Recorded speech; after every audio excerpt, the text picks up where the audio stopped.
Okay, so for my friends that asked me what loom knitting is, let me show you really quick the setup.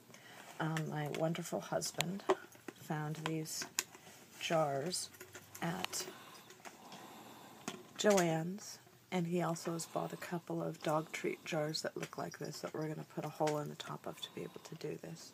Now, this won't work with a skein, with just a skein from the store, because a skein needs to flip.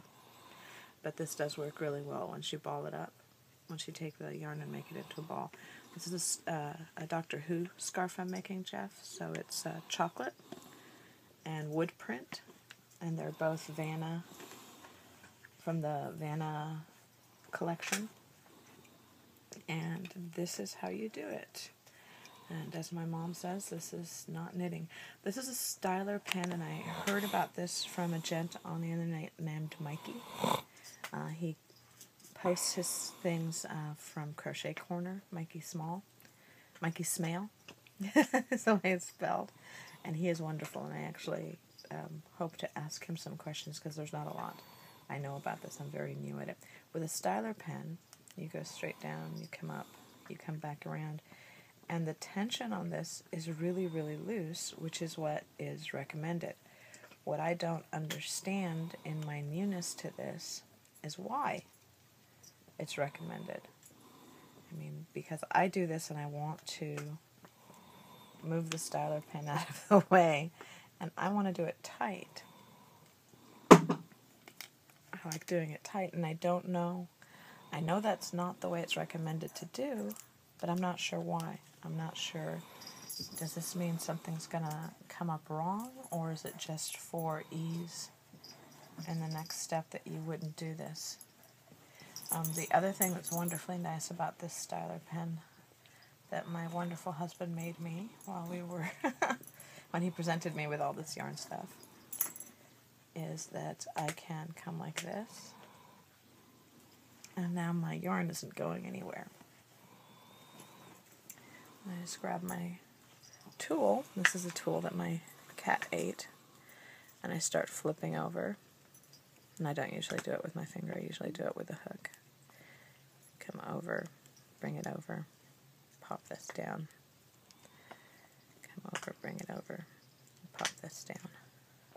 And then I would flip this over, flip the loom over, and by flipping it over, I mean I would take it and flip like this to be able to do the same thing on the top side.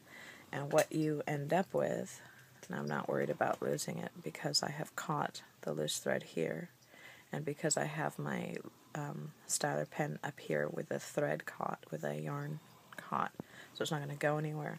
But what you end up with this thread, with this kind of a stitch, which is actually called a reverse twist stitch, you end up with a pattern, and the pattern is on this side. This is the good side of the scarf. The pattern is these rows of little chevrons, rows that go straight down. This is actually the bad side of the scarf, which has no pattern, but does have indications of when things have gone funky. This is one particular time of yarning, of knitting, and right here where it's all loose and doesn't follow the pattern, I think I must have twisted it. I must have flipped the way I was doing it, because it's completely different and it's really obvious, and I'm not sure why. But for those of you that were asking me about it, this is loom knitting. Not as sophisticated as the knitting Jennifer and Thea Godman did, or a lot of my Linda does, but it's fun, and I'm able to do it even with my messed up hands, and it's something I can pick up and do during the day.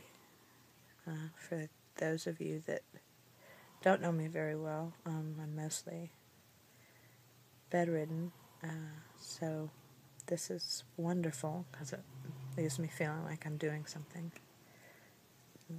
nice and something productive, and I can start stockpiling Christmas presents.